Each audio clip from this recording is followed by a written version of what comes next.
Colocar su correo, ¿sí? Su correo y su contraseña. En este caso, la contraseña, ustedes tienen tres opciones. Si es usted un usuario antiguo, ingresar la contraseña que venía utilizando. Si es un usuario nuevo, intente por favor con dos contraseñas. Una que sería del 1 al 6, 1, 2, 3, 4, 5, 6, o utilizar la contraseña UC 2019, UC minúscula 2019, UC 2019. Superior derecha de la plataforma tenemos tres iconos, el icono de participantes, chat, preguntas y respuestas. Ahí está. Bien, vamos a intentar nuevamente conectarnos con el profesor.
Howard, dime amigo.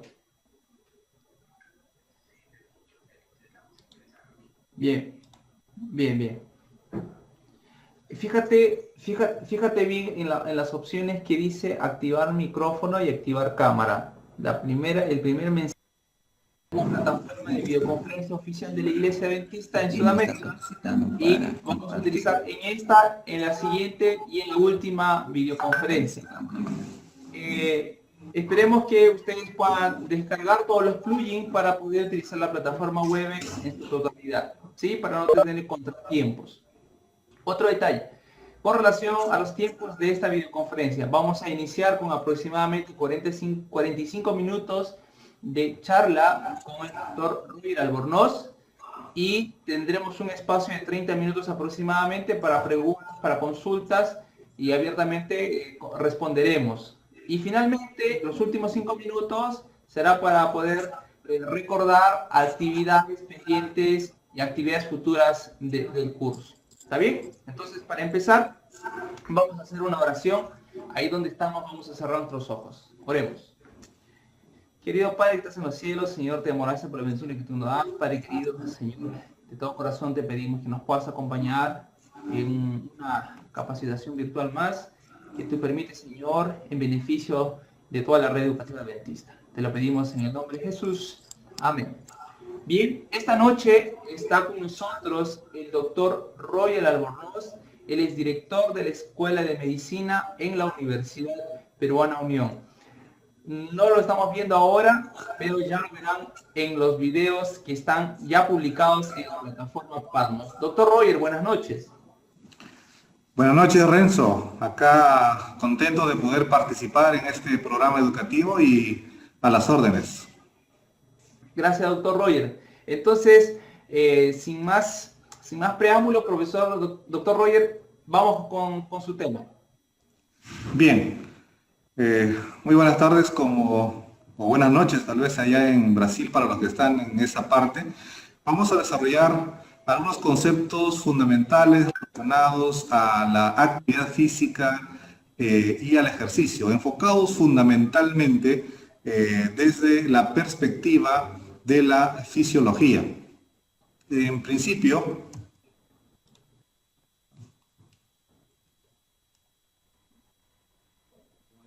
no No avanza. Ahí. Bueno, ahora sí. En principio, decirles que el tema del ejercicio ya es un concepto integrado en políticas mundiales. Tal es así que la Organización Mundial de la Salud ya ha publicado algunas recomendaciones sobre la actividad física para diferentes grupos de edad. Hay un documento bastante amplio, ahí tienen ustedes el título, lo pueden descargar, está en la red, donde se detallan algunos conceptos, algunas propuestas, algunas prácticas de actividad física con la finalidad de promover la salud. Asimismo, destacar un concepto, que el ejercicio o la actividad física sostenida, y esto debemos recordarlo bien, porque es importante que nuestros estudiantes sepan desde el inicio que una práctica constante de la actividad física va a generar efectos positivos en todos los aparatos y sistemas de una manera inmediata, a mediano plazo y a largo plazo. Ese es un concepto que nosotros debemos tener siempre presente, que la práctica de la actividad física va a generar beneficios de forma inmediata, a mediano y a largo plazo. Así, dentro de estos conceptos tenemos que tener algunos objetivos en relación a la actividad física, el ejercicio, ahora ya como una especialidad médica, como medicina deportiva. En principio también mencionar que es uno de los objetivos de la fisiología del ejercicio y de la medicina deportiva, mejorar y mantener de manera óptima las capacidades físicas para un mejor desempeño en la vida diaria. Pero no solamente para mejorar y mantener, sino también para evaluar las actividades físicas y establecer un plan de trabajo independiente para cada persona o para cada grupo de edad. Por otro lado, también es necesario destacar que a través de la medicina deportiva y de un entendimiento del ejercicio podemos prevenir algunas enfermedades y lesiones debidas al ejercicio mismo o a la práctica de un deporte determinado. Hay muchas lesiones que se provocan con la actividad física y nosotros también debemos prevenir este tipo de injurias. También es necesario destacar que se puede diagnosticar y eventualmente tratar algunas enfermedades vinculadas a la actividad física. Y finalmente también sirve para rehabilitar, especialmente en enfermedades crónicas, post-infarto cardíaco, para mejorar la coordinación, la flexibilidad en enfermedades reumáticas y de esa manera también pues tener una mejor capacidad física.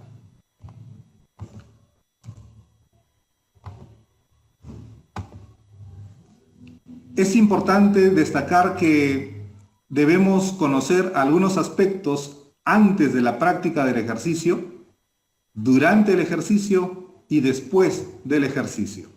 Vamos a ir destacando algunos detalles y algunas recomendaciones.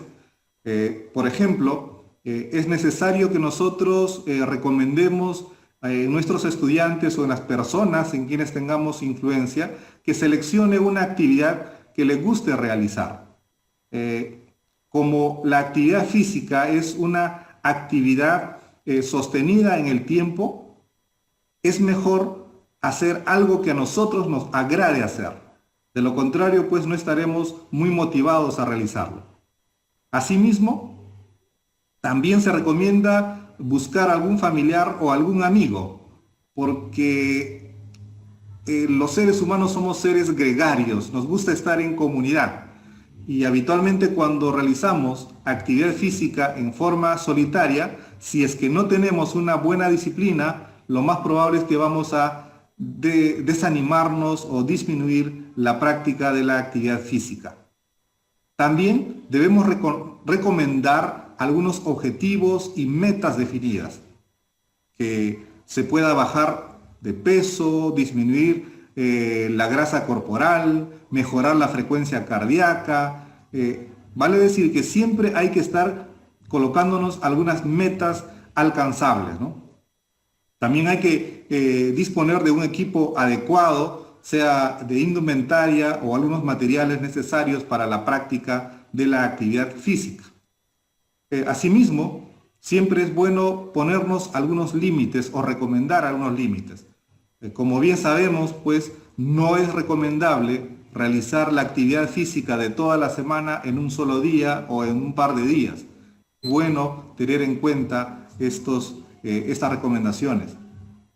La hidratación es sumamente básica. Debemos mantener siempre a la mano algún elemento líquido para hidratarnos y para mejorar la función renal, especialmente que se ve afectada si es que el organismo no tiene un buen volumen sanguíneo.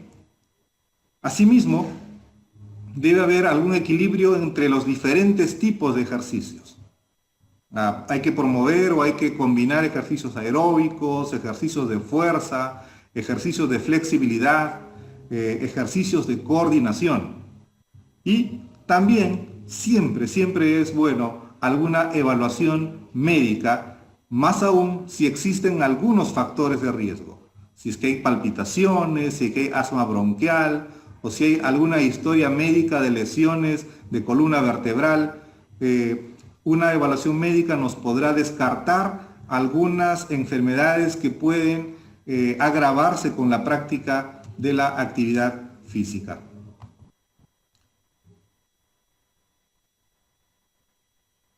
Esto es para ir ejercitándonos un poco.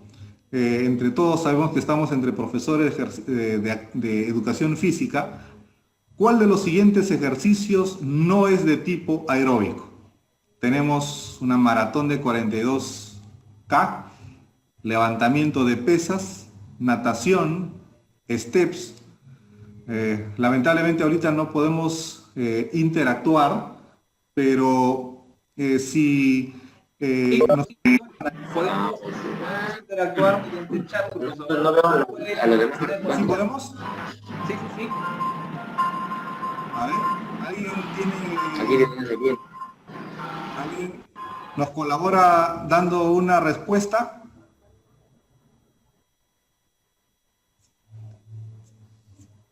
¿Algún valiente?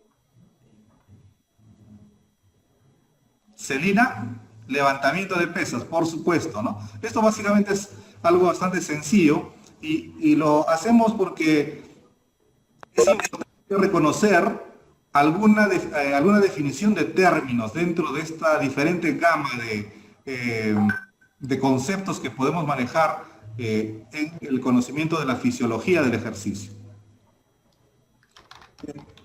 En primer lugar, destacar que la actividad física en sí misma, como tal, se refiere pues a todo tipo de movimiento corporal donde participan un grupo de músculos o la totalidad de los músculos, pero el concepto es que el gasto durante ese movimiento siempre va a ser mayor que el estado de reposo. El punto de comparación es el estado de reposo. Cualquier gasto energético que supere el estado de reposo implica una actividad física. Así, por ejemplo, tenemos correr, saltar, caminar, etc., ¿no? Y hablamos de ejercicio cuando la actividad física es planificada, tiene metas, tiene objetivos, tiene sostenibilidad en el tiempo. El deporte, cuando pues hay una práctica de una disciplina deportiva, tenemos reglas fijas, existen normas y eventualmente pueden ser de tipo competitivo. Asimismo, debemos reconocer en qué tipo de actividad física vamos a participar o vamos a recomendar. Existen diferentes formas de clasificación. La más conocida es ejercicios aeróbicos y ejercicios anaeróbicos. Aeróbicos se refiere pues cuando hay utilización de oxígeno preferentemente. y en unas láminas más adelante vamos a explicar algo de esto, y ejercicios anaeróbicos cuando hay menor utilización de oxígeno o cuando se desarrolla fundamentalmente potencia muscular. La duración es el tiempo durante el cual se está realizando pues esta actividad física. Puede ser expresado en diferentes unidades de tiempo, especialmente en minutos. La frecuencia es muy conocida, cuántas veces estamos repitiendo esa actividad física o una determinada actividad. Podemos expresarlo en número de sesiones, en episodios, número de veces por semana, etcétera, ¿no? La intensidad se refiere pues a una magnitud del esfuerzo necesario para realizar una actividad o un ejercicio físico. Hay diferentes también graduaciones para hablar acerca de intensidad. Y el volumen de ejercicio se refiere a la cantidad total de esa actividad física expresada en las frecuencias, la duración, la permanencia en el programa. Es el resultado total de los conceptos anteriores. Asimismo, hablamos de actividad física moderada de una manera sencilla cuando esta es aproximadamente de 3 a 5 veces superior a la actividad en reposo. La actividad leve es entre 1 a 2 veces mayor a la actividad en reposo. La actividad física vigorosa se refiere pues cuando son 6 veces mayor o 7 veces en el caso de niños. Y hay diferentes escalas para medir actividad física. Esta es una de las más sencillas. Hay otras escalas medidas en relación al consumo de oxígeno, en METs, que son unas unidades especiales, que no vamos a entrar en detalle, ¿no? Nuevamente ahí está la actividad aeróbica, la actividad anaeróbica como concepto, en función pues de la mayor o menor utilización de oxígeno. Y una ilustración para los 4 tipos de ejercicio que nosotros conocemos: ejercicios leves, moderados, intensos y extremos, en una graduación de 0 a 10. Esto es una forma de clasificar. Existen otras maneras, como por ejemplo dependientes de la frecuencia cardíaca máxima, ¿no? Se calcula la frecuencia cardíaca máxima en función de la edad. Por ejemplo, para un joven de 20 años, la frecuencia cardíaca máxima será 220, siempre la cifra mayor es 220, menos la edad. Y sobre esa frecuencia cardíaca máxima, nosotros podemos determinar ejercicios extremos, intensos, moderados, leves, en función de cuánta frecuencia desarrolla la persona en relación a su frecuencia máxima. Pero esta es una manera bastante sencilla de poder reconocer si estamos ante un ejercicio leve, moderado o intenso. Algunas recomendaciones, por ejemplo, para actividad física para personas entre 5 o 17 años. La mayoría de nuestros estudiantes están en esta edad. Entonces, se recomienda que la actividad física en este grupo debe incluir pues los juegos, deportes, desplazamientos, las actividades recreativas, algunos ejercicios programados, sea en el contexto de la familia, de la escuela, de la comunidad. Y en promedio, y esta es una pregunta, de repente alguien se anima, ¿cuál es el tiempo promedio recomendado de ejercicios para una persona joven? A ver, ¿alguien se anima? Siempre para ir despertándonos. Vamos a ver a través del chat. 4 alternativas. ¿Cuál será el tiempo mínimo recomendado de ejercicios por semana para una persona joven?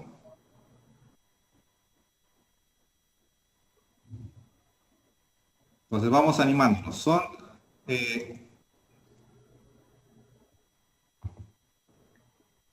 bueno, no salió esto, pero se recomienda que sea de 30 minutos, 5 veces. Ahí está.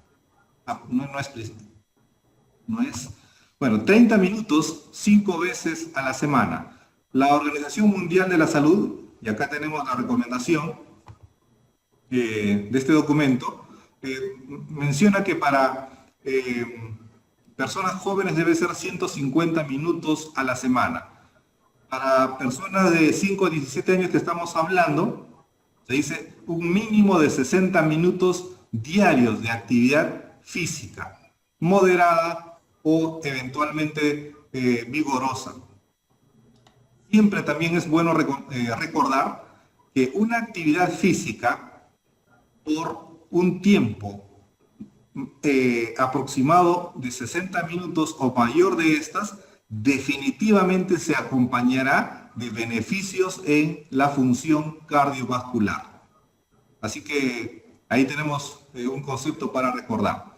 La actividad física diaria en su mayor parte debería ser ejercicios de tipo aeróbicos porque son los que destacan mayores beneficios no solo en el aparato cardiovascular, sino también en el aparato respiratorio, en el sistema inmune, en la función renal, en la mejoría de la hemoglobina.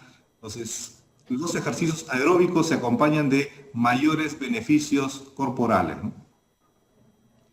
Aquí tenemos para personas de 18 a 64 años. En términos generales, no olvidar, 150 minutos semanales. Esto nos da un equivalente de media hora todos los días por 5 días. Pero también es posible que alguna persona realice solamente breves periodos de tiempo. Se ha encontrado resultados positivos con 10 a 15 minutos de ejercicio, pero tienen que ser ejercicios de intensidad fuerte o vigorosa para poder tener los mismos beneficios que si fuera de 30 minutos. 2 veces o más por semana debe realizarse actividades que fortalezcan grupos musculares. No olvidemos que el ejercicio aeróbico solo nos mejora la resistencia, pero también hay que mejorar la fuerza. Entonces, en ese promedio, 2 veces a la semana, habrá que realizar algunas actividades pues, que fortalezcan algunos grupos musculares. Para personas mayores de 65 años, también se puede recomendar 150 minutos de actividades moderadas, ¿no? Tipos especialmente de caminatas, y también sesiones de 10 minutos como mínimo si es que uno desea empezar un determinado programa de actividad física.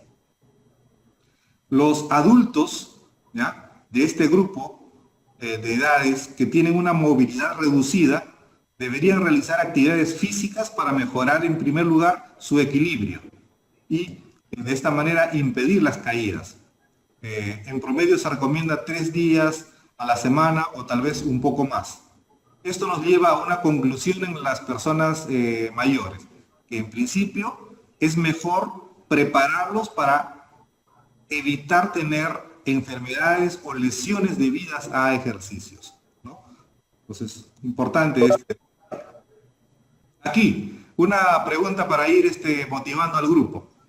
¿Cómo podemos evaluar de manera fácil el rendimiento físico? ¿Alguien se anima? A ver. ¿Pregunta?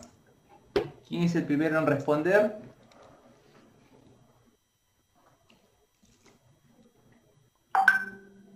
Edison Mogro dice, profesor, frecuencia cardíaca. Frecuencia respiratoria, medición de la presión arterial o crecimiento muscular. O sea, ¿cómo yo puedo evaluar una progresión de los beneficios de una manera sencilla? ¿Alguien se anima? Bueno, vamos avanzando. Ahí respondió profesor Edison Mogro y Ana Luisa con frecuencia cardíaca. Es excelente. La frecuencia cardíaca es el indicador más fiable, más sencillo y más fácil de medir. Responde de una manera rápida. Muy bien, Celina, también. Responde de una manera inmediata ante la actividad física. y es posible pues monitorizar la progresión de los beneficios midiendo la frecuencia cardíaca. Nosotros aquí en la Escuela de Medicina tenemos una meta sencilla que le decimos a nuestros estudiantes. Le planteamos el objetivo por una frecuencia menor de 60. Habitualmente nosotros tenemos frecuencias en promedio alrededor de 80 si es que somos personas saludables y no tenemos una actividad física deportiva constante. Pero cuando realizamos actividades físicas permanentes, vamos a disminuir la frecuencia cardíaca a menor de 60. Creo que alguien desea hacer una pregunta. Felipe, me parece. ¿Alguien levantó la mano? Bueno. A ver, deje ver aquí. Nidia Gómez levantó la mano. Profesora Nidia. Profesora Nidia, buenas noches. Buenas noches. ¿No? ¿Desea hacer alguna pregunta, consulta? No. ¿Ya? Avanzamos. Avanzamos. No hay problema, avanzamos. Aquí hay una pregunta, profesor, de parte de Priscila. Dice, aparte de la cardíaca, ¿también podría ser la respiratoria? Dicen aquí. La frecuencia respiratoria, si bien es cierto, se modifica también con la actividad física, pero no presenta grandes cambios como la frecuencia cardíaca. Por ejemplo, yo no voy a encontrar un indicador de frecuencia respiratoria que me diga que estoy en buen estado de salud. La frecuencia respiratoria casi siempre se va a mantener en un rango constante para personas adultas, alrededor de 12 a 16 respiraciones por minuto. Realice o no realice actividad física sostenida. Mientras que la frecuencia cardíaca sí se va a modificar de una manera bastante marcada. A mayor ejercicio, menor frecuencia cardíaca. Especialmente cuando ustedes se topen con frecuencias cardíacas alrededor de 50 y no tengan ninguna enfermedad cardíaca, es un buen estado de salud. Entonces, la frecuencia cardíaca es el mejor indicador. Aquí, para calcular la frecuencia cardíaca máxima, ya lo dijimos, ¿no? Las frecuencias cardíacas máximas para una persona dependen de la edad. Aquí tenemos un ejemplo. Para una persona de 20 años, la frecuencia cardíaca máxima será disminuir 220 menos la edad. Es la manera más fácil de calcular frecuencia cardíaca máxima. Hay otras formas. Existen fórmulas complejas, pero esta es la manera más sencilla para poder calcular frecuencia cardíaca máxima. ¿Por qué es que mencionamos este concepto de frecuencia cardíaca máxima? Por una razón sencilla, que los ejercicios que generan efecto positivo debe estar alrededor de 60 a 80% de la frecuencia cardíaca máxima. Vale decir que para una persona de 20 años, su frecuencia cardíaca máxima será de 200. Y lo recomendable de frecuencia cardíaca durante el ejercicio para esta persona será entre el 60 al 80% de esa frecuencia cardíaca. Y eso nos lleva aproximadamente a 140, 150 o 160 latidos por minuto durante el ejercicio. Esa frecuencia durante el ejercicio con seguridad va a tener beneficios positivos en su estado cardiovascular. Doctor, aquí tenemos una pregunta. A ver. Dice Ana Luisa, dice, ¿cuál sería otro método de evaluar el máximo en frecuencia cardíaca en un estudiante? Existen algunos métodos con el uso de oxímetros de pulso. Hay unos aparatitos sencillos que nos miden la frecuencia cardíaca y la onda de pulso, ¿no? Que puede ser bastante práctico para aquellos que no tienen una facilidad para medir la frecuencia cardíaca. Hay otros métodos más complejos, pero ya implica el ingreso al laboratorio y medir el consumo de oxígeno. Pero esto lógicamente no es recomendable porque necesita un aparataje y además necesita una preparación especializada para medir adecuadamente el consumo de oxígeno.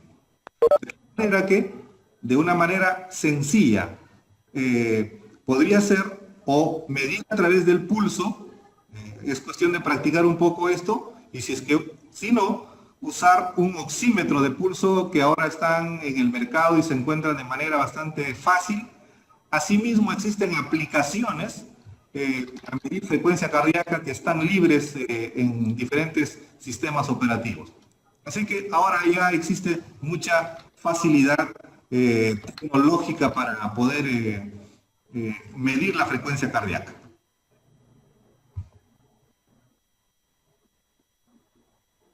Bien, entonces existen muchas formas de clasificar el ejercicio. Tenemos ejercicios que pueden modificar el volumen de la masa muscular. Por ejemplo, podemos tener ejercicios locales, como un levantamiento de pesas con ejercicios que favorezcan desarrollo muscular regional, como por ejemplo acá ya el miembro superior es toda una región, o ejercicios pues globales, como en este caso en la natación. Pero también desde el punto de vista fisiológico puede clasificar en ejercicios de tipo isotónicos, ¿ya? Mantienen el mismo tono muscular, pero modifican la distancia o la longitud del músculo, ¿no? Ejercicios generalmente aeróbicos. O puede haber ejercicios de tipo isométricos cuando son ejercicios de escasa duración, provocan grandes cambios funcionales y tenemos, por ejemplo, el ejercicio de potencia. Los ejercicios de potencia son fundamentalmente ejercicios anaeróbicos, ¿no? Así tenemos otro tipo de ejercicios que desarrollan la fuerza muscular solamente, ejercicios para mejorar la velocidad o ejercicios para mejorar la resistencia de la misma manera. Esto tan solo para ver otra forma de clasificar los ejercicios. Tenemos ejercicios aeróbicos y ejercicios aeróbicos y anaeróbicos. Esto se refiere pues a un concepto de tipo bioquímico, donde en el ejercicio aeróbico hay utilización de oxígeno para producir una molécula especializada que cuando se divide genera gran capacidad de liberación de energía. Así tenemos pues los ejercicios aeróbicos. Este ciclo de Krebs es un ciclo bioquímico que se produce en el músculo y me va a producir gran liberación de energía con utilización de oxígeno. Sin embargo, en la vía anaeróbica va a depender fundamentalmente de las reservas, ¿ya? Las reservas de glucógeno. Son ejercicios que, como vemos aquí en su estructura, no presentan liberación de este compuesto energético, sino fundamentalmente hay utilización de glucosa de reserva, guardado en forma de glucógeno y con gran producción de ácido láctico. Entonces, ahí tenemos las diferencias para estos dos tipos de ejercicios desde un punto de vista bioquímico. Esto de una manera sencilla, esto realmente es un tema bastante complejo para poder destacarlo, pero nos permite diferenciar desde el concepto bioquímico cuál es la característica fundamental de estos dos elementos. Asimismo, ya que ingresamos al concepto del ácido láctico, también podemos estudiar a la actividad física en función de la producción de este compuesto, ¿no? Se observa que la producción de este ácido láctico, por ejemplo, es diferente en personas entrenadas, que son los azulitos, y las personas no entrenadas, que están en rojo. Las personas no entrenadas, que están en rojo, elevan rápidamente sus niveles de ácido láctico con el ejercicio. Mientras que las personas entrenadas todavía demoran un buen periodo de tiempo y mayor intensidad de ejercicio para aumentar los niveles de ácido láctico. No hay que olvidar pues que el ácido láctico también va acompañado con fatiga muscular. ¿Ya? Esto para tener un poco de idea en lo que ocurre a nivel del ácido láctico. Los músculos de la misma manera son un poco diferentes. Hay fibras rápidas, ¿ya? Fibras rápidas que están acompañadas de gran fuerza muscular, ¿ya? Tienen pocas reservas energéticas. Como hemos visto, esa molécula energética llamada ATP no es muy abundante en este tipo de fibras. Más bien aquí lo que abunda es el glucógeno. Por lo tanto, estas fibras rápidas están presentes en aquellos músculos que tienen pues agotamiento rápido, como son las fibras blancas, también conocido, o los ejercicios de potencia, o las carreras de 100 metros planos. Se habrán dado cuenta, por ejemplo, que las personas que hacen 100 metros planos son prácticamente casi levantadores de pesas, son puros músculos, porque allí no necesitan utilizar mucho oxígeno. Para los 9 segundos y medio, 10 segundos de carrera, no necesitan ni respirar. Entonces necesitan potencia y explosión en el músculo. Mientras pues algunas fibras lentas son fibras de resistencia, tienen bastante mioglobina, son fibras rojas, músculos habitualmente pequeños, con gran presencia de vasos sanguíneos, y estos sí pues van a ser fibras de resistencia. Aquí tenemos a una compatriota peruana, Gladys Tejeda, por ejemplo, que puede ser ejemplo de tener abundantes fibras lentas o de resistencia.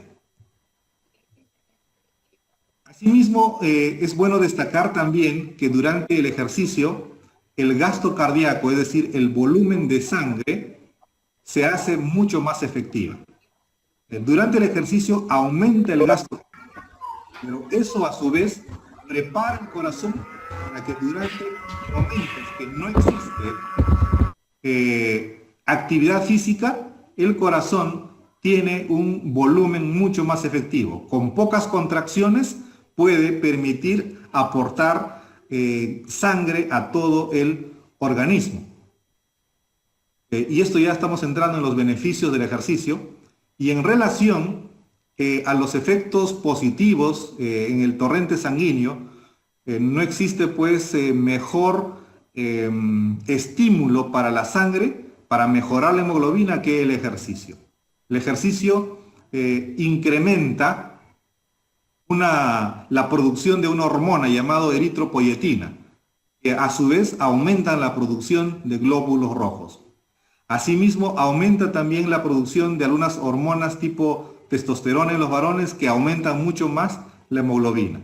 Entonces, de esa manera, el transportador energético que es el glóbulo rojo mejora grandemente con el ejercicio. En el aparato respiratorio también sus beneficios son abundantes. Va a mejorar el volumen minuto, es decir, la cantidad de aire que se exhala o se inspira en un minuto. Mejora el volumen total pulmonar. Abre a algunos alvéolos que están colapsados y mejora el intercambio de oxígeno. Así que en el aparato respiratorio, pues el ejercicio es tremendamente importante. El riñón es un órgano muy dependiente de agua, dependiente del flujo de sangre que llegue al riñón. Durante el ejercicio, como hay transpiración, hay pérdida de líquido, disminuye la formación de orina, ¿ya? Por eso es necesario ingerir bastante líquido en todo el día y especialmente durante el ejercicio también de forma medida, progresiva, constante a lo largo del ejercicio. De esa manera no vamos a tener alteraciones en todas estas funciones renales, ¿no? Porque el riñón nos va a permitir pues regular nuestra presión arterial, regular la acidez de nuestra sangre, algunos electrolitos que tenemos en sangre, y es necesario protegerlo. La hidratación es muy importante, especialmente en aquellos que hacen deportes de alta competitividad o deportes de resistencia, como por ejemplo las maratones. En el estrés, el ejercicio constituye ahora en algunos esquemas médicos una indicación terapéutica para manejo de estrés. Hay centros donde recomiendan, por ejemplo, realizar ejercicios 2 veces a la semana, equivalentes a como tomar una pastilla 2 veces al día. Un ejercicio de tipo aeróbico, 30 minutos al día, 2 veces al día, se ve acompañado de una disminución de ansiedad, disminución de la depresión, incluso en personas con ideas suicidas se ha visto que disminuye esta ideación negativa con actividad física. Hay gran tendencia a utilizar el ejercicio para la recuperación de personas y el manejo del estrés. Hay muchos circuitos que explican cómo es que el ejercicio y el estrés pueden estar ligados. Hay estudios, por ejemplo, donde mencionan que el ejercicio, acá el puntero no me aparece, el ejercicio estimula de una manera muy importante a una parte del cerebro llamado el hipocampo, ¿ya? El hipocampo está en el cerebro medio y en esas células hipocampales, y esto quisiera que lo recuerden, que lo anoten y que lo subrayen. El ejercicio es uno de los mecanismos cómo el cerebro o cómo las neuronas se puede replicar. Cuando me enseñaron a mí fisiología, neurofisiología, me dijeron, a los 8 años se termina toda posibilidad de replicación neuronal. Hasta ahí puede uno aumentar el número de neuronas. Y a partir de los 8 años, lo único que va a mejorar es el número de conexiones y definitivamente va a ir disminuyendo el número de neuronas. Pero desde el año 2002 se encontró que el cerebro puede aumentar el número de neuronas a través del ejercicio. Así que ahí tenemos un elemento muy importante para mejorar el funcionamiento cerebral. Así ahora se está estudiando tremendamente el ejercicio y he dejado aquí para el último algunos datos que están siendo publicados. Esto, por ejemplo, como pueden ver, ha sido publicado en una revista especializada, Brain, el año 2018, vinculando los efectos neuroprotectores del ejercicio. ¿Qué implica esto? Esto solamente para sintetizar. Una de las moléculas que se ha encontrado que tiene efectos muy positivos en el sistema nervioso central es esta molécula llamada BDNF. Esta molécula del BDNF se observa que empieza a incrementarse progresivamente con la actividad física. Y cuando esta actividad física es sostenida, ¿ya?, puede alcanzar niveles muy importantes alrededor de las 3 semanas. Y la presencia de esta molécula de factor neurotrófico derivado del cerebro, ya ese es el nombre del BDNF, esta molécula al final lo que está haciendo es mejorar las funciones cerebrales superiores, mejora del aprendizaje, mejora de la memoria, mejora de la capacidad creativa en forma global, en el sistema nervioso central. Así que el ejercicio, miren, produce un incremento natural de esta proteína cerebral, y aun cuando se deja hacer ejercicio, a partir de la tercera semana, puede mantenerse aún un par de semanas más antes de empezar a disminuir. Así que la mejor manera de mantenerlo es haciendo ejercicio en forma permanente. Y esto nos permitirá, pues, que el sistema nervioso, el cerebro en sí, tenga un factor constante de estímulo positivo para mejorar todas las funciones cerebrales superiores. Así que ahí tenemos una información. Y acá tenemos otra información también de revista muy especializada. En esta revista de neurobiología hicieron un estudio muy interesante. Relacionaron ejercicio con neurogénesis. Miren ustedes, aquí compararon varias personas no entrenadas, personas durante ejercicio, también entrenamiento mental, y aquí nosotros denominacional a nivel de iglesia podemos entender esto, por ejemplo, como la meditación o a través de la oración. Por ejemplo, que las personas que realizan actividad física, ¿ya?, durante y después del ejercicio, incrementan el número de células. ¿Qué está significando esto? Replicación, duplicación. Si bien es cierto que estas células después del ejercicio pueden también disminuir y pueden morir, pero el resultado neto siempre va a ser mayor al de aquellas personas que no hacen ejercicio. Semejante dato encuentran cuando estudian personas que realizan entrenamiento mental o meditación por aproximadamente 30 minutos al día. De la misma manera, encuentran acá replicación neuronal durante y después del ejercicio. Así que ellos han planteado, ahora ellos tienen un programa de entrenamiento, tanto mental y físico, con la finalidad de poder estimular la replicación neuronal. Es neurogénesis.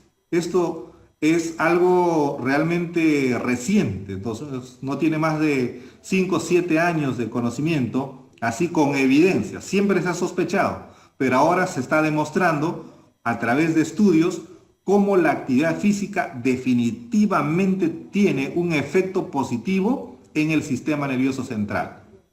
Y dado que estamos con profesores de educación física, aquí encuentran pues ustedes una base teórica tremenda para poder promover la actividad física. Nosotros aquí en la universidad, ya en la Escuela de Medicina hemos incluido programas motivadores de actividad física. La universidad en sí misma también ha implementado programas de Actívate, facultades saludables, y creo que en todos nuestros colegios debemos promover prácticas de actividades físicas permanentes, porque es la mejor manera de proteger al cerebro, incluso para un mejor envejecimiento. Así que con eso estamos concluyendo justo a tiempo, 7 de la noche aquí en Perú, y con este mensaje, ¿no? Creo que en la medida que realicemos un ejercicio moderado, un ejercicio permanente, sostenido, tendremos también un corazón entrenado. Y creo que podríamos agregar aquí, en base a los últimos conocimientos, tendremos también un cerebro mejor preparado, mejor dispuesto. Y también no olvidemos que Dios nos habla a través de nuestro cerebro. No nos habla a través del hueso, del vaso, del estómago, del hígado, ni del mismo corazón. El Señor nos habla a través de nuestro cerebro, y especialmente a nivel de la corteza prefrontal, la zona anterior del cerebro. Y es en esas zonas donde el ejercicio tiene un gran efecto positivo. Muchas gracias, y creo que tenemos unas cuantas preguntas, de tal manera que podemos quizás conversar algunos detalles adicionales. Muchas gracias, doctor Roger Albornoz. Gracias, apreciados participantes, por estar conectados. Vamos a pasar entonces al momento de preguntas, comentarios que algunos de ustedes desean realizar. Ahora, no solamente preguntas, pueden ser aportes. Sí, claro. Son profesores de educación física y en muchos aspectos los profesores de educación física tienen mejor experticia que nosotros los médicos, especialmente en programas de entrenamiento para desarrollar fuerza muscular, coordinación, equilibrio, programas de entrenamiento. Pueden hacer un gran aporte. Excelente. Bien, entonces vamos a dar paso a la profesora Silvia Zabaleta. Profesora Silvia, buenas noches.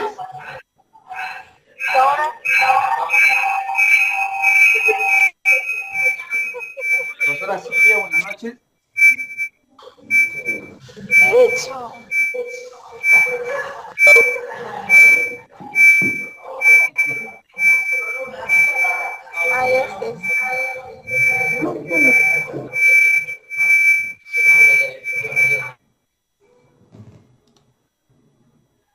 Parece que tuvimos problemas con el micrófono. Bien, vamos entonces a activar el micrófono a algunos profesores para que ellos puedan dar su comentario y realizar alguna pregunta. Vamos con el profesor Alfredo. Profesor Alfredo, buenas noches. Buenas noches, profesor. Quiero saber si vamos a necesitar el porcentaje de recuperación cardíaca. ¿Se refiere a la plantilla del IMC? Sí. A ver, ¿podría repetir la pregunta, por favor? No lo capté. Quiero saber si vamos a necesitar el porcentaje de recuperación cardíaca. Ah, ya. La recuperación de frecuencia cardíaca. Cuando uno desea evaluar la progresión de la actividad física, la recuperación es un excelente indicador. Supongamos durante el ejercicio alguien tiene 140 latidos por minuto. Si al minuto, por ejemplo, está en 135, realmente su recuperación es bastante pobre. Se estima ahí algunas cifras variables entre el 10 al 20% de recuperación después de una frecuencia cardíaca submáxima. Entonces, yo creo que si es que logran medir la recuperación de la frecuencia cardíaca al minuto, a los 2 minutos y eventualmente, si fuera posible, a los 10 minutos, van a tener algunas cifras que les van a indicar una mejoría importante a nivel cardiovascular. Asimismo, se destaca que las personas que tienen excelente recuperación a los 2 minutos tienen un mejor pronóstico de enfermedades cardiovasculares. Vale decir que su probabilidad de hacer eventos cardiovasculares disminuye, así como también se han encontrado disminución en la mortalidad por causas cardiovasculares en personas con factores de riesgo. Sí, excelente aporte del profesor para poder evaluar la recuperación de la frecuencia cardíaca después del ejercicio. Bien, tenemos aquí ahora a la profesora Analisa Mendoza.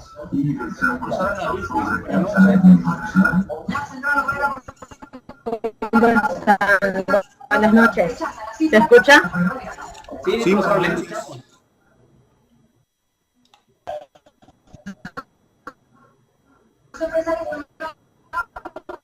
¿Algún comentario o pregunta, profesora? Hola. ¿Aló? Hola. ¿Se escucha? Le escuchamos, profesor. Muy bien, muchísimas gracias. Perfecto. Con referencia a lo que mencionaba mi colega, ¿existe alguna tabla donde yo pueda determinar el grado de frecuencia paulatinamente?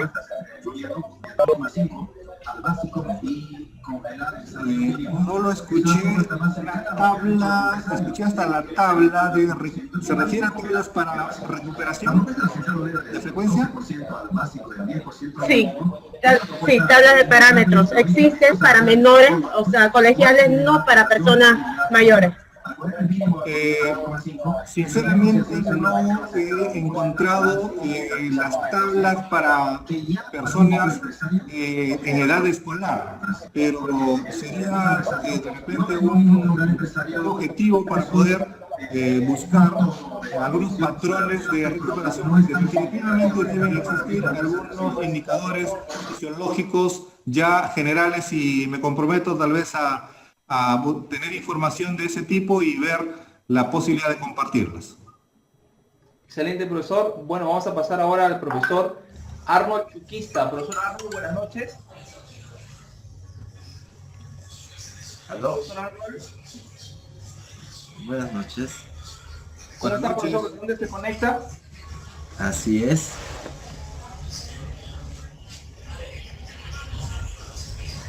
Profesor Arnold, ¿de dónde se conecta usted?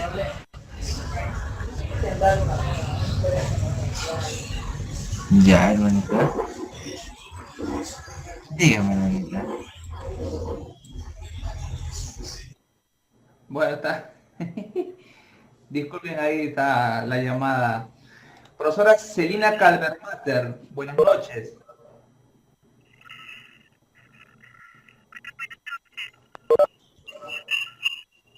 Le escuchamos, profesora Celina.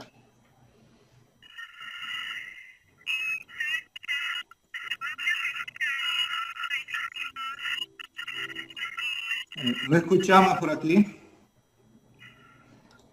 Parece que tenemos problema de audio también con la profesora Celina. Vamos a darle la opción ahora al profesor Jesús Guamán. Profesor Jesús Guamán, buenas noches.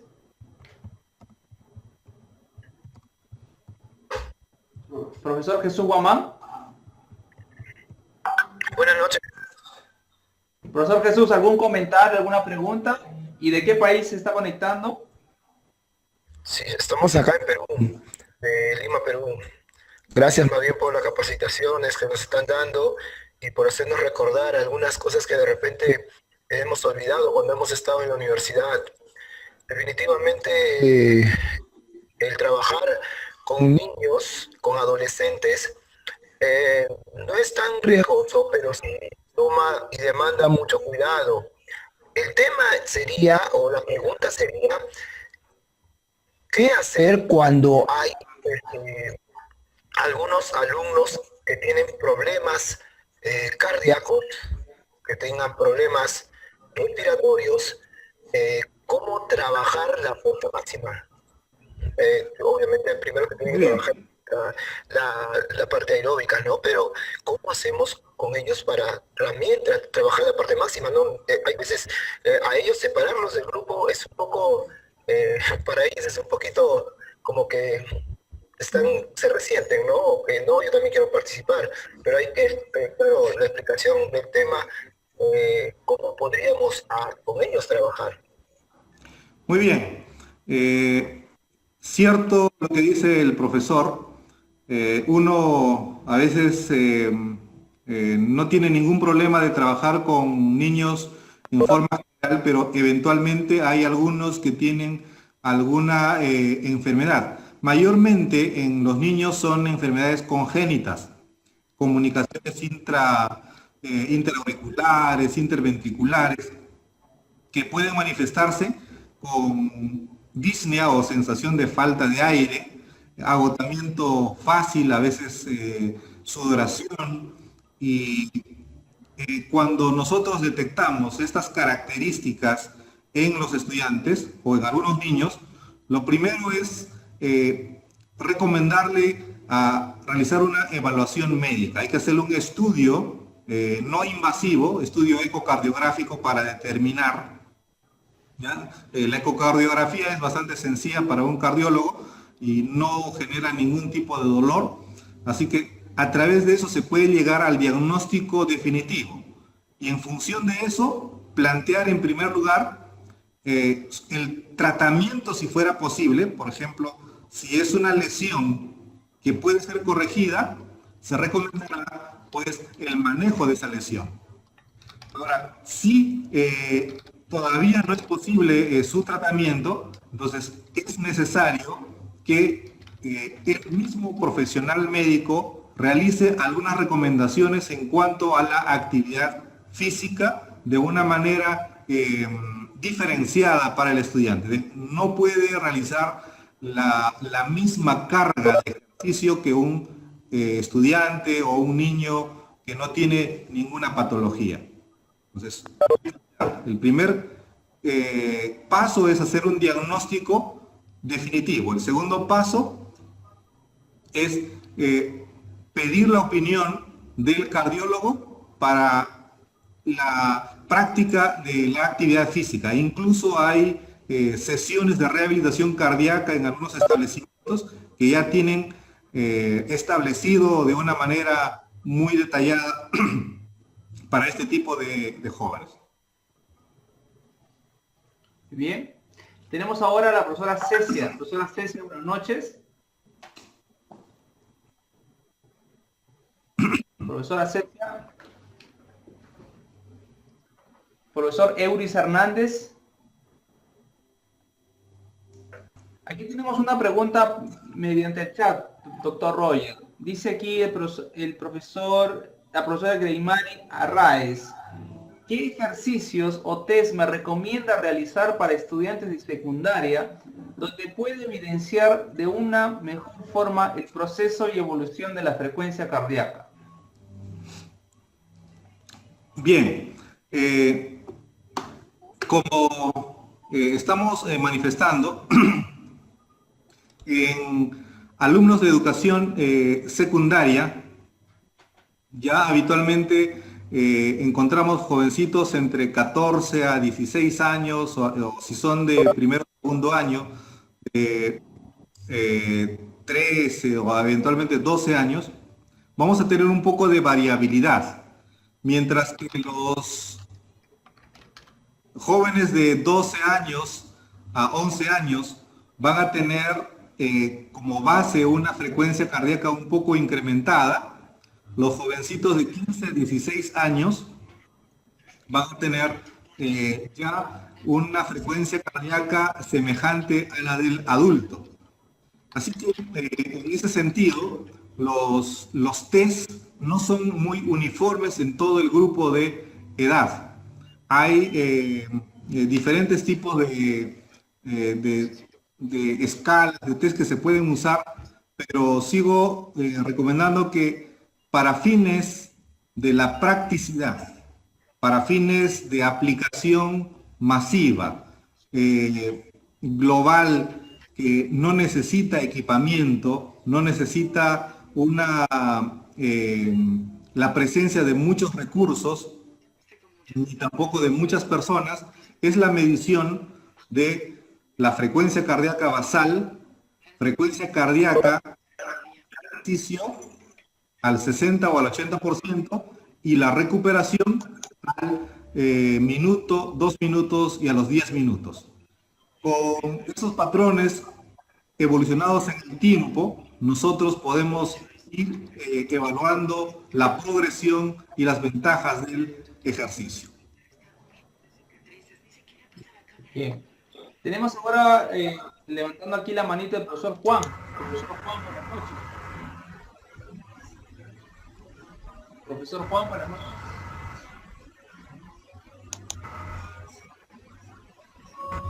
Profesor Juan, buenas noches.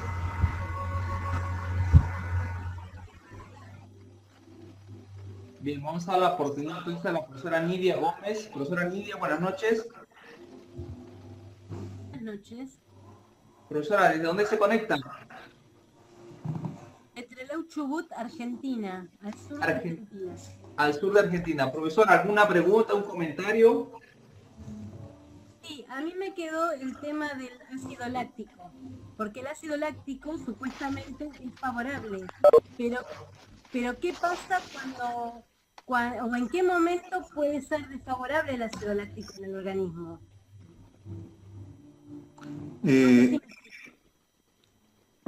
A ver, escuché así en forma parcial, pero se comentaba respecto al ácido láctico si puede ser favorable o desfavorable, algo por el estilo. Sí, Sí. ¿Ya? ¿Hasta qué punto es favorable y hasta qué punto es desfavorable? ¿O en qué momento de una actividad física puede ser desfavorable? Generalmente el ácido láctico tiene algunos valores estándares en sangre. Cuando esos valores se mantienen dentro de los límites permisivos, no se produce alteraciones metabólicas. Sin embargo, cuando el ácido láctico empieza a incrementarse, el ácido láctico genera un proceso llamado acidosis láctica. La acidosis láctica no solamente pues va acompañada de agotamiento, que es el efecto en sí a nivel muscular, sino va acompañado de efectos sistémicos a nivel de otros aparatos y sistemas. El riñón empieza a cambiar su funcionamiento, el pulmón empieza a cambiar su funcionamiento. Entonces, el ácido láctico incrementado en un valor más allá del permisivo ya empieza a generar problemas. Sin embargo, ahí viene el concepto. Cuando una persona empieza a practicar y a realizar ejercicios de una manera sostenida en el tiempo, tiene mayor tolerancia a hacer ese incremento de ácido láctico. Así entra ese concepto de umbral anaeróbico. Ese umbral anaeróbico se va moviendo conforme una persona es más entrenada o no entrenada. De tal manera que ese umbral de ácido láctico puede ser variable para una persona u otra de acuerdo al tipo de entrenamiento que tenga. Entonces, en un inicio, en las fases iniciales, un incremento ligero del ácido láctico dentro de los límites permisivos lo que hace es activar algunas funciones musculares. Entonces, en esa primera etapa, definitivamente hay beneficios de ese incremento de ácido láctico que también puede ser usado como recurso energético transitorio. Sin embargo, esto no se mantiene por mucho tiempo porque el organismo no tiene, el ser humano, otras especies sí lo tienen, el ser humano no tiene la capacidad de metabolizar rápidamente incrementos de ácido láctico y por lo tanto existe descompensación por acidosis o cambios en el pH de nuestro organismo. Así que ahí tenemos un importante motivo de estudio del tema del ácido láctico. Excelente, profesor Albornoz. Vamos a finalizar esta parte. Personalmente quedo impactado al conocer pues que el incremento del número de neuronas, por ejemplo, a través del ejercicio, definitivamente va a beneficiar en el ámbito de educación, ¿no? En nuestros niños, en nuestros adolescentes. Y doctor Roger, yo luego quisiera pedir por favor un último mensaje para todos nuestros profesores de educación física y también a nuestros directores que también están conectados en estos momentos. Sí, muchas gracias por esta oportunidad y solamente destacar pues que en lo personal soy un fervoroso creyente de que el ejercicio es una de las maneras más sencillas, más eficaces que nuestro Dios nos ha dado para prevenir casi todos los tipos de enfermedades, incluso neoplasias. No existe mejor modulador, mejor sustancia preventiva que el ejercicio. Así que el ejercicio es válido para todo, sirve para subir de peso, para bajar de peso, sirve para todo. Es solamente cuestión de indicar los regímenes específicos para cada persona. Pero en el campo educativo, el ejercicio tiene una potente acción de aumentar la circulación sanguínea a nivel cerebral. Hay estudios donde determinan que los estudiantes que realizan prácticas físicas sostenidas, permanentes en el tiempo, comparativamente a los que no lo hacen, tienen rendimiento académico mucho mucho más elevado que el resto de los estudiantes que no lo practican. Así que ahí tenemos un importante motivador para implementar en nuestros colegios programas de actividad física para reforzar con equipamiento, dar mejores condiciones a nuestros profesores de educación física, el mensaje para los directores, y con ustedes, profesores de educación física, reconocer el gran trabajo que están haciendo con los niños, y no solamente para este momento. Realmente lo que están haciendo ustedes es prepararles para toda la vida futura. Muchas gracias. Muchas gracias, doctor Roger. Entonces, apreciados profesores, vamos a finalizar esta videoconferencia. Doctor Roger, pedimos por favor que usted pueda finalizar con una oración final, por favor. Sí, cómo no, muchas gracias.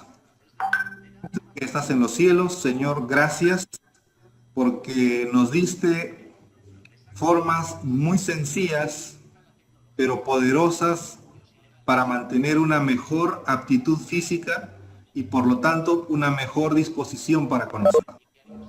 Señor, que los diferentes profesores, los diferentes alumnos y administradores podamos tener en principio una mejor perspectiva hacia esta estrategia que tú has puesto para nosotros.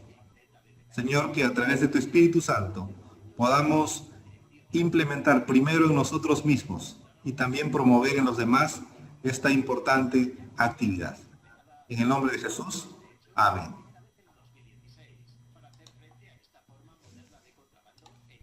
Muchas gracias. Gracias, doctor Roger. Nos vemos en una siguiente oportunidad. Apreciados profesores, les agradezco por su tiempo. Solo anunciarles lo siguiente. Con relación a la información que tenía pendiente para ustedes sobre la prueba que se va a realizar para toda la división sudamericana, la respuesta que obtuve fue la siguiente. Aún no está definido todavía el mecanismo para poder subir la plantilla, pero ya está en un avance considerable. En nuestra última videoconferencia ya tendremos un comunicado oficial de parte del grupo encargado de evaluar todos los datos estadísticos, que en este caso sería el PAE, disculpen, para que ellos en la última videoconferencia, además del último profesor que participará con nosotros, anuncien los mecanismos para poder entregar las plantillas de cada colegio. ¿Está bien? Espero que la información pueda ser guardada. Hola, ¿me escucha? Así que sí. Bien, repito, entonces en nuestra última videoconferencia será el propio equipo, el equipo de PAE, que anunciará el método, los canales donde podremos nosotros subir la plantilla oficial del PMDS. ¿Está bien? De igual forma, los motivamos a que puedan completar las actividades que están en la plataforma. Se está habilitando en estos momentos el módulo 2, ejercicios.